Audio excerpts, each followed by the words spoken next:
We got a Dodge Challenger with a GPS tracker on it. I'll show you how easy it is to disable and remove. If we go under the dash, this is where all these things are located. These things are installed at the dealership now, and they're charging like $5,000–6,000 to put these in. And they're pretty much just OBD trackers. They just splice into the OBD here. And this is actually the tracking box right here on this car here. So if you're a thief and you know it has a GPS tracker in it, you want to disable it, you just come over here real quick. They never hide these things well, and you can just pretty much just rip it out of the car if you wanted to. All right, or you can just unplug it right here and chop it out. All right. So I'm actually just not going to pull it right out of the car, but you can unplug it if you have two hands, which I don't, because there you go. Plug that. There is probably a backup battery in it that's powering it still, because you can see it still has this light on it. But the removal's super easy. Let me go ahead and just pull this panel out of the way. And this one actually has some zip ties.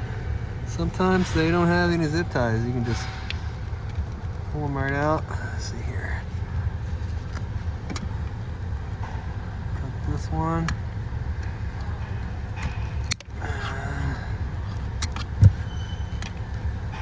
This is a little more difficult just because I'm trying to fucking film it.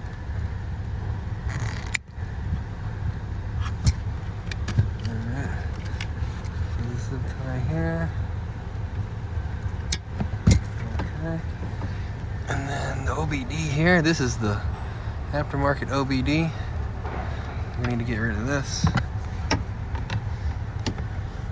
Push on this tab here on the side.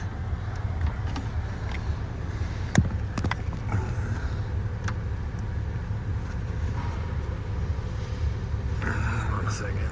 Okay, so once you push on the tabs on the sides of the OBD, it will release it. Hopefully that's not all blurry, I can't tell. And then you can pull it down and unplug it like this, okay? So if we look, this is like a Y connector, and here's the tracker, and then you can just throw this right out real quick. And here's the original OBD connector. So the tracker gets its power and everything from this. But they're super easy to uninstall and disable. If you guys know anything about these, it'd be cool if you can leave a comment, tell me about it, tell us about it.